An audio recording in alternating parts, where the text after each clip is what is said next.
வணக்கம். தமிழ்நாட்டில் வெயிலோட தாக்கம் நாளுக்கு நாள் அதிகரிச்சுக்கிட்டே இருக்குது. இந்நிலையில் பள்ளிகள் கோடை விடுமுறையில் ஏப்ரல் 17 ஆரம்பித்து மே 31 வரைக்கும் இருக்குன்னு சொல்லியிருந்தாங்க.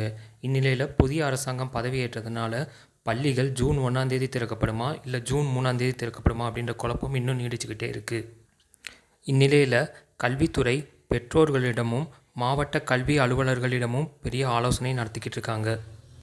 ஏற்கனவே அறிவித்த ஜூன் 1 இல்லை ஜூன் 3 பள்ளிகள் திறக்கலாமா, இல்லை கோடை வெயில் தாக்கமா ஜூன் 10 பள்ளிகள் திறப்பை தள்ளி போடலாமா அப்படின்ற ஆலோசனையில் ஈடுபட்டுருக்காங்க. விடுமுறையை நீட்டிப்பு செஞ்சு ஜூன் 10 பள்ளிகள் திறக்கலாம் அப்படின்ற கோரிக்கை வச்சுருக்காங்க. ஏற்கனவே இந்த கல்வியாண்டுக்கான பாடப்புத்தகங்கள் அந்தந்த பள்ளிகளுக்கு அனுப்பப்பட்ட நிலையில் பள்ளிகள் திறப்பு கொடுத்து அரசு ஆலோசனையில் ஈடுபட்டிருக்கு. அது மட்டும் இல்லாமல் காலை உணவு திட்டத்தை தொடர்றதுக்கான அறிக்கையையும் சம்மந்தப்பட்ட பள்ளிகிட்டேருந்து அரசு கேட்டிருக்கு. இந்த திட்டத்தையெல்லாம் செயல்படுத்துறதுக்கு அரசுக்கும் சில அவகாசம் தேவைப்படுது. அதனால் எல்லாரும் சொன்ன மாதிரியே ஜூன் 10 பள்ளிகள் திறப்பதற்கான பணிகள் ஆயத்தமாயிட்டிருக்கு. வணக்கம்.